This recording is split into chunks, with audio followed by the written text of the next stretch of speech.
Hi friends, ఎలా ఉన్నారు? అందరూ బాగున్నారా? నేను బాగున్నాను. వెల్కమ్ బ్యాక్ టు వక్ల గారి వంటిల్లు. ఈరోజు మన ఛానల్లో ఒక మంచి హెల్దీ అయిన కారపొడి రెసిపీ, అదే అవిసె గింజల కారపొడి రెసిపీ అన్నమాట.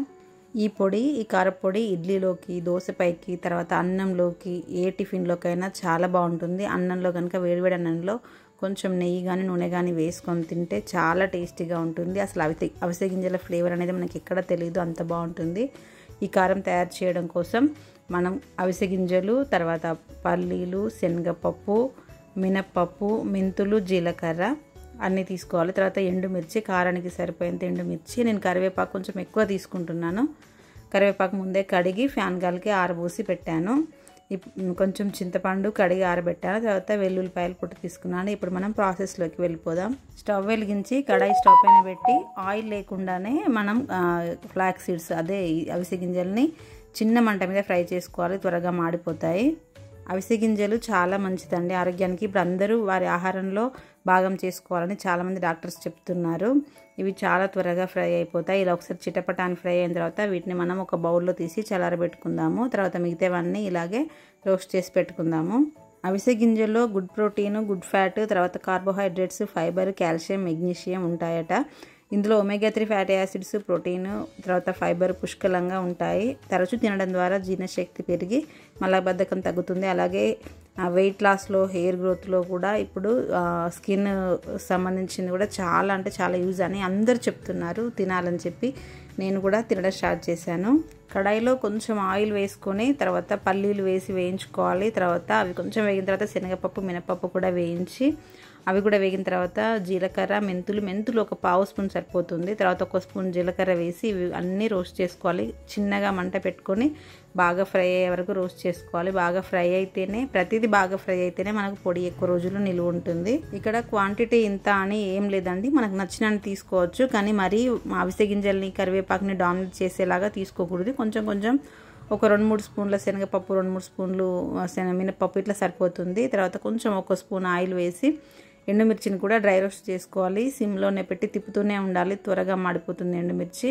ఇవి కూడా రోస్ట్ చేసుకున్న తర్వాత వీటిని కూడా మనం ప్లేట్లోకి తీసి చల్లారబెట్టుకుందాం. ఇలాగ అన్నీ డ్రై రోస్ట్ చేసుకుంటూ కొంచెం ఆయిల్ వేసి రోస్ట్ చేసుకుంటూ అన్నీ పక్కన చల్లారబెట్టుకోవాలి. ఇప్పుడు కొంచెం 1 టీ స్పూన్ అంతా ఆయిల్ వేసి మనం కరివేపాకు ఫ్రై చేసుకోవాలి. కరివేపాకు కూడా క్వాంటిటీ ఏం లేదండి, నేను కొంచెం ఎక్కువే తీసుకున్నాను, మంచిది కదా అని చెప్పి ఎక్కువ గంటలో తీసుకొని ముందే శుభ్రంగా కడిగి ఫ్యాన్ గాలికి తడి లేకుండా ఆరిన తర్వాత దీన్ని రోస్ట్ చేస్తున్నాను. కరివేపాకు క్రిస్పీగా అయ్యేంత వరకు కూడా సిమ్లోనే ఉంచి ఫ్రై చేసుకోవాలి. కరివేపాకు కూడా జుట్టు పెరగడంలో చాలా ఉపయోగపడుతుందండి, చాలా లాభాలు ఉన్నాయి. అందుకని చెప్పి దీన్ని ఎక్కువ క్వాంటిటీలో తీసుకున్నాను నేను. ఇది క్రిస్పీగా ఫ్రై అయిన తర్వాత దీన్ని కూడా చల్లారబెట్టుకుందాం. చల్లారబెట్టుకున్న తర్వాత కొంచెం 1 టీ స్పూన్ ఆయిల్ వేసి కడిగి తడి లేకుండా కొంచెం ఆరబెట్టుకున్న చింతపండు కూడా ఇట్లా రోస్ట్ చేసుకుందాము. ఎందుకంటే తడి ఉండకుండా ఉంటే పొడిలాగా ఉంటుంది మన కారపొడి, అందుకనే దీన్ని కూడా కొంచెం ఫ్రై చేసుకుందాము. అవిసె గింజలు కూడా జుట్టు పెరగడంలో, తర్వాత వెయిట్ లాస్ అవ్వడంలో, చెడు కొలెస్ట్రాల్ తగ్గించడంలో, తర్వాత గుండెకి సంబంధించిన అనారోగ్యం రాకుండా చూడడానికి, మెదడుకి సంబంధించిన సమస్యలకు, కొన్ని రకాల క్యాన్సర్లు రాకుండా చాలా విషయాల్లో మనకి అవిసె గింజలు పనిచేస్తాయని అంటున్నారు. అందుకని ఇప్పుడు అందరూ వీటిని మనం భాగం చేసుకోవాలి ఆహారంలో.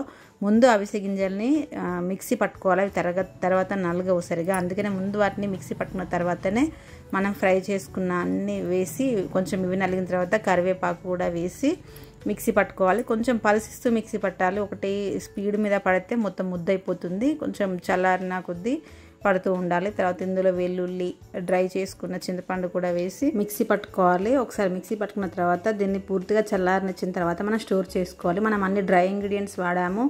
మనం ఎక్కడ తడి వాడకుండా కనుక చేస్తే ఈ పొడి మనకు 1 నెల నుంచి 1.5 నెలల వరకు ఫ్రెష్గా ఉంటుంది.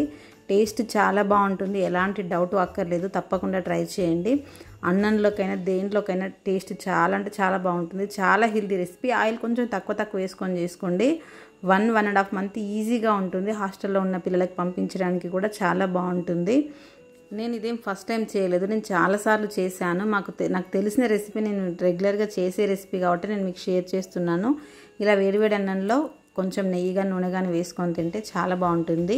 ఈ వీడియో ఎలా అనిపించింది అనేది మాత్రం మీరు తప్పకుండా కామెంట్ చేయండి.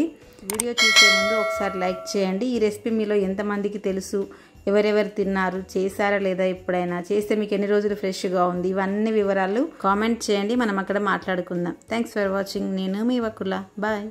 మన ఛానల్ని సబ్స్క్రైబ్ చేసుకోవడం మాత్రం మర్చిపోకండి.